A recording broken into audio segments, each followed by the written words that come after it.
Welcome to our first video. I'm going to take you through what we do in a normal day in lockdown. So we start the yard about 7 o'clock, hay, feed, and then turn out and then start riding about 8 o'clock.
This is Lance. He's the first one of the day to get exercised. He's a 16-3, 7-year-old Irish Draft Cross thoroughbred. I've had him for about a year and a half. When I went to go and try him, he bucked me off, which is not a good start. But then I got back on and he was really good and he worked really well. And I thought, well, he's not actually being bad. He's obviously had bad experience being ridden. That was just his go-to, that he was so tense when you rode him, like so tense. Even to tack up, like to put in the mitten block, like he hated it all and he would try and bite you and he just obviously wasn't happy. So we did lots of work on the groundwork, I did a lot of lunging with him, which I wouldn't usually do, but it really helped get his voice commands because he didn't have them. So we did lots of transitions, lots of just getting him used to me and like working without it being uncomfortable, because he'd obviously had some bad experiences before. And when I rode him under saddle, we just kept it quite short. He used to be really tense under saddle. I think like his bronching was just something that he did because he didn't know what else to do to make the discomfort go away. But he's really quite chilled now, actually. He's almost verging on lazy when you ride him, which is amazing considering what it used to be like. It used to just be on edge, you couldn't put your leg on him. Generally on the ground he was awful. He's quite a big horse and he would just walk over you. He was bad for the farrier. He wasn't that great to lead, like you couldn't load him. He was really bad to travel. Like I said, he would try and bite you when you put his tack on. You couldn't touch his back legs, try and kick you. I really like him. He's really got quite a strong bond with me now, I think, because I spent so much time just generally being around him and getting him used to me. And we do a lot of groundwork, which I never really done that much before, but with him he really needed it. And I think it worked massively to help improve his ridden work, because he wasn't that trusting before. And I think doing the groundwork, he's realised that actually, people aren't that bad, and like you can work and you can enjoy it, and he's not gonna be, I don't know what happened to him, but he used to be absolutely really scared of the whip, really bad with the whip. So actually lunging, I've been getting him used to the lunge whip again, and he's fine now. But I don't know what had happened to him in his past, but he didn't like being ridden like whips. He didn't like being tacked up, so I can only imagine something happened to him being ridden. But I'll show you some of the groundwork that I do with him as well, which helped improve him. This is just the really basic stuff we started with, just get him to walk back. Like before I had to shove him, and this time I just touch him lightly, put my hand towards him and he does it. Easy peasy. This is what we've been working on recently. So we've been going backwards and forwards through a narrow space, which is these two poles, and getting him to do it from a further distance, so he knows now to stand. That's what we've been working on recently, until I ask him to come forward, and then get him to stop with just like moving the lunge line at him, and then get him to walk backwards. So the idea is that I can get him to walk forward and backwards without having to like pull him and push him, and just use it through like my body language in the end. But we're just getting him to go, to listen and to stand and to not be in my space all the time, and just, yeah, it makes it a little more challenging having it through a narrow space. He's got to trust that he can go through the space, which he actually found quite difficult to start with, but he was good at that.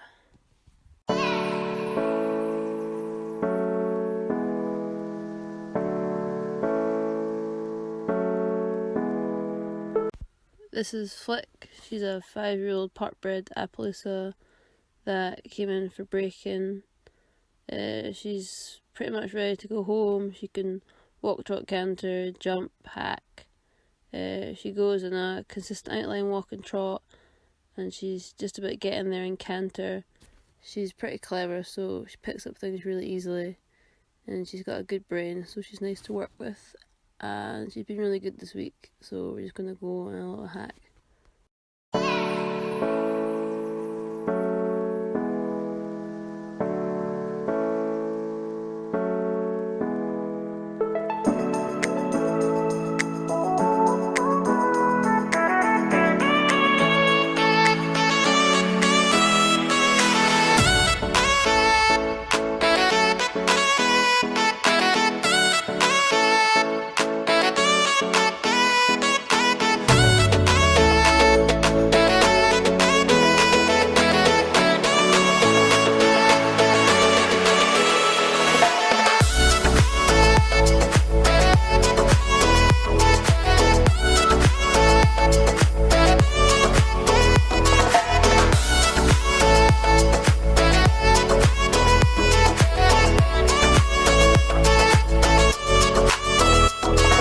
This is Ninja.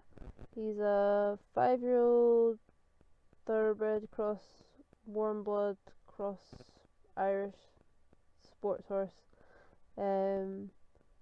He's very fine, very slight. So we gave him the winter off. So I lightly broke him last year, and then we decided that it'd be better to let him mature over the winter because he was quite weak. He's still quite weedy, but I think it was the best thing to do was to give him time off. So this is him just come back into work. This will be the 3rd time I've ridden him. I think the 2nd time I'll have done any trotting. So hopefully he'll be a good boy.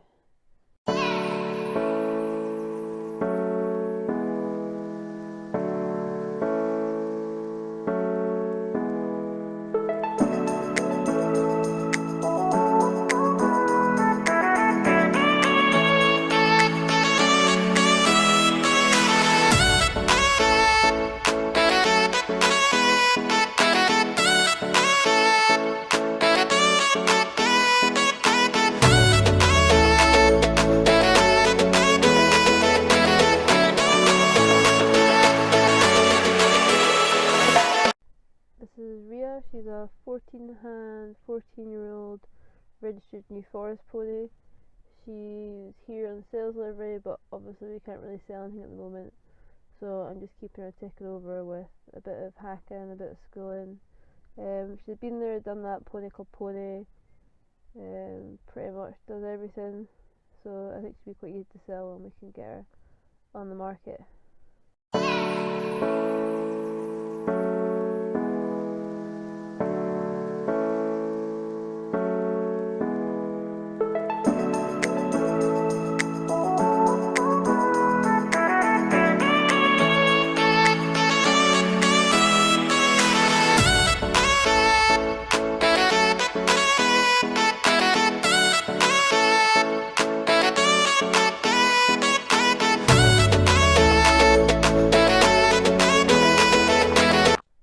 This is Poppy.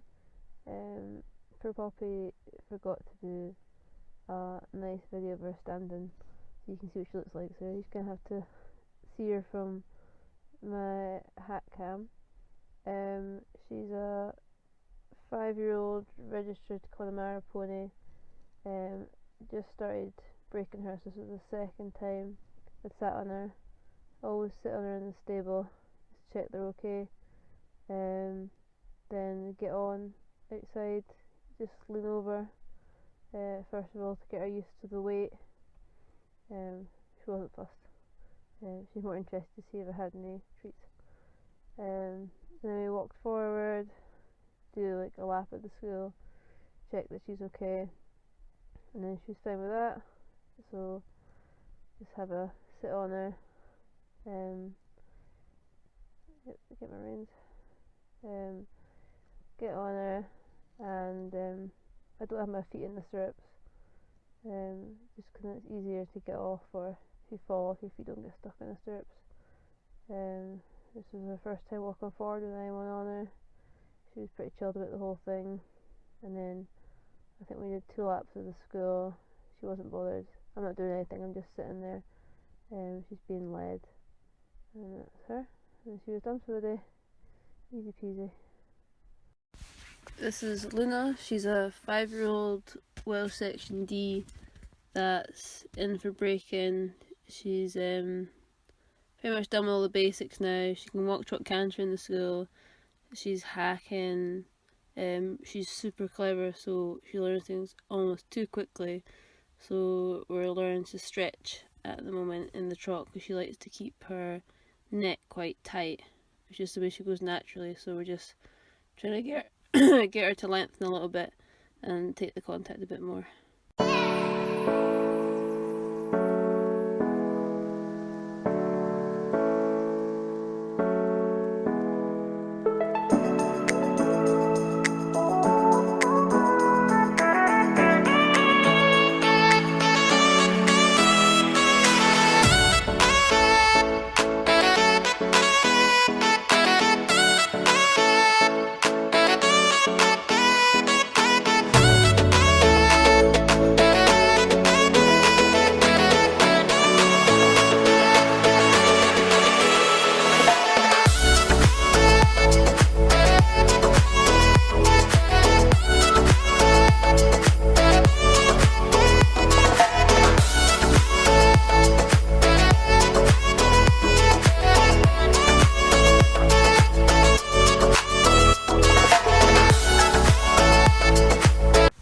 This is Jin. He's a 6-year-old KWPN. He's very annoying. He's the only horse that won't stand still for a video, so he has to eat grass while I'm recording him. He had his first competition season last year as a 5-year-old, where he started with B90, then moved up to B100 quite quickly. He went to the Highland Show in the 5-year-old class. He very well behaved, which is all I really wanted from him, just to give him some experience. So last year was just about getting him out and about, all ready to come out all guns blazing for this year, which is not happening anymore. Plans for this year was to move up to novice and take him to Blair at the end of the year, but we're just working away at home, getting his schooling a bit more consistent. And just plugging away with him, getting him stronger for next year, or whenever the competitions start again. I thought maybe I should just explain what I'm doing with Jin in these videos. So he has a tendency to be a little bit stiff, so I'm doing some leg yield into canter transition. He does well there. There's something he really struggled with last year. He used to have a tendency to throw his head up in the transition, so doing lots of leg yield into transition. So he does some canter leg yield into downwards trot transition in the leg yield, and it just helps keep him soft and round my leg. So we do lots of leg yield to warm up, either on the circle or in the straight lines. And in this session we did a lot of work on counter canter. It's something he naturally found quite difficult to start with. In fact, when I was breaking him as a 4-year-old, he went through a phase of he loved doing one-time changes. So you can see just like here, he doesn't do a proper flying change. He changed in front but not behind, and I just correct him. I don't want him to get too upset about it, because if it happens in a test, I'd rather just lose marks with a break in the canter. I don't want him to get upset in the rest of his canter work. So I just correct him, we carry on, and I make sure it's really obvious what I'm asking for. So like too much bend to the outside. I want to make it really clear to him that I want counter canter. I don't want a change or attempt at a change. That's good. He finds this really difficult. It's the most counter canter he'd ever done. Usually we just do a couple strides. So this was a lot to ask of him, but he felt really good. This rein is slightly stiffer on. You can see that when he turns, he doesn't push as much behind. And we're just keeping it comfortable, like what's within his ability at the moment. Because if I add too much power into the canter, then he falls onto his forehand and then he breaks into the canter, into the trot, or he loses balance, and the whole thing becomes a bit of a mess. So we kind of keep the canter a little bit underpowered, and just get him used to doing counter canter for longer periods of time, and doing on the circles like this. Before it'd be impossible to get him to counter canter in the circle. I was almost asking a bit too much today, but he just felt so good. I was like, I'll see how much I can get.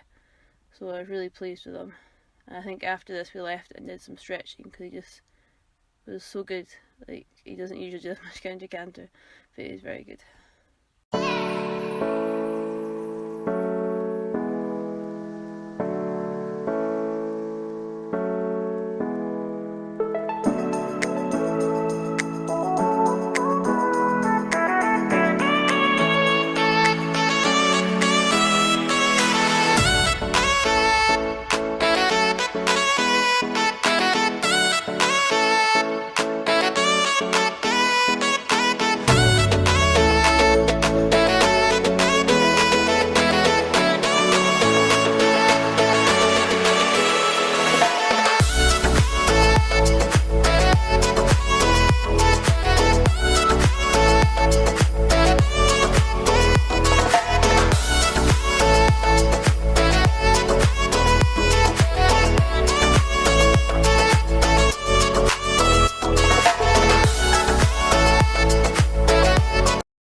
This is Donnie. He's a 16-1, 17-year-old Belgian warm blood. He's my top horse. He's amazing. I had him for almost 9 years. I got him as a naughty 8-year-old. Started eventing him as a 10-year-old. Neither of us had evented properly before. We went from B80 to advanced together. He's just amazing cross country. Really doesn't care about shoulder pin, but he makes up for it cross country. He's got no time for shoulder pin. He doesn't think what's the point in keeping the jumps up.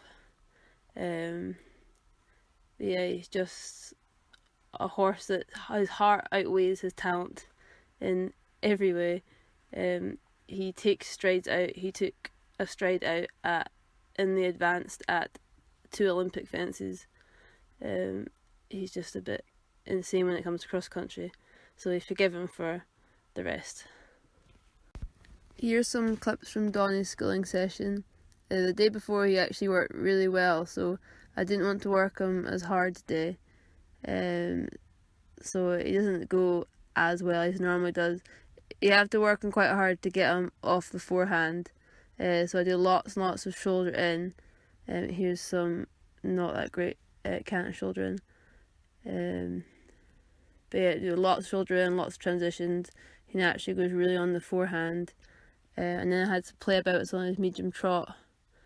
It's kind of become a signature move. He used to have no medium trot for years and years and years, and he found this button and he loves doing it. He kind of takes off me a bit, so we're going to work on that. Like, only doing it for a couple of strides of coming back. But I was just letting him do what he liked today because he was so good the day before. So he loves doing that and showing off. And then we had a little stretch, so we didn't do too much today with him.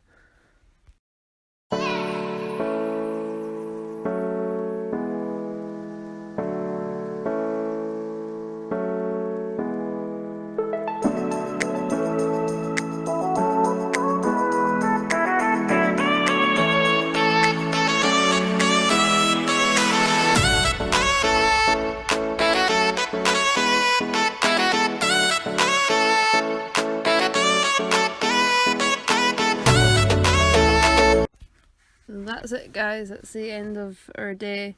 I think we finished about 8 o'clock, which is a little bit later than normal, but we were doing a lot of recording, so it took up a bit more of the day.